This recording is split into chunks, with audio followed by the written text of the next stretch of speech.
Hello అండి, అందరికీ kurti sets మీ కొరకు తెచ్చేసానండి. ఒకవేళ కొనాలనే ఉద్దేశం ఉంటే కొనేసేయుర్రి. ఎంత సైజ్ అనుకుంటున్నారా? ఎం సైజ్ అండి. ఎల్ సైజ్, డబుల్ ఎక్స్ఎల్ సైజ్లో కూడా ఉన్నాయి, నేను పెడతాను. ఒక్కసారి వీటిలో ఎనీ టూ బై చేస్తే కనుక 1699లో వచ్చేస్తుంది. ఎనీ టూ సెట్స్ అండి, 3 పీస్ సెట్స్ 1699 రూపాయలు మాత్రమే. ఏవైనా టూ సెలెక్షన్ చేసుకుంటే మీకు కనుక నచ్చినట్లయితే ఖచ్చితంగా ఆర్డర్ చేసేసుకోండి. ఎలా ఆర్డర్ చేసుకోవాలని చెప్పి మీకు ఒక డౌట్ వస్తూ ఉంటుంది.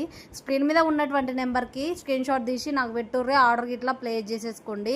కుర్తీ సెట్స్ అండి ఎంత బాగున్నాయో. 3 పీస్ సెట్స్ ఈ రోజు రేపట్లో 1699లా 2 పీస్ సెట్స్ అయితే అస్సలే రావట్లేదు. ఒకసారి చూసేయండి. ప్యూర్ కాటన్ అండి, ఎంత బాగుందో చూడండి. కాటన్ అంటే స్మూత్ ఉంటుందండి. మనకి స్కిన్కి కూడా ఇట్లా ఎలర్జీ టైప్ కూడా ఇట్లా కుచ్చుకునేటట్టు అస్సలే ఉండదు. స్మూత్. చాలామంది ఇంట్లో ఉన్న వాళ్ళు పని చేసుకుంటూ ఉంటారు కదా, ఇవి వేసుకొని కూడా పని చేసుకోవచ్చు. ఎందుకంటే ప్యూర్ కాటన్ కదా. ఇక చాలామంది ఇట్లా వేరే సిల్క్లో కూడా నచ్చరు కదా. సో బడ్జెట్ ఫ్రెండ్లీలో తెచ్చేసాను. ఒకసారి చూసేయండి, నచ్చితే కనుక వెంటనే ఆర్డర్ చేసుకోండి. ఇప్పుడు నేను పెట్టినవి అన్నీ ఎం సైజెస్లో అండి. ఒకసారి మీకు అవైలబిలిటీలో ఉందా లేదా అని చెప్పి చెక్ చేసి చెప్తాను, మీకు కావాలనే ఉద్దేశమే ఉంటే. ఓకేనా? సరే అండి, ఇంకా నచ్చినట్లయితే వెంటనే స్క్రీన్ షాట్ తీసి నాకు పెట్టుర్రి. ఓకేనా? నేను ఫర్దర్ ప్రాసెస్ అంతా చెప్తానండి. ఫోన్పే ఆర్ గూగుల్ పే చేయవలసి ఉంటుంది. సో ఇంకెందుకంటే ఆలస్యం, సబ్స్క్రైబ్ చేసుకోండి.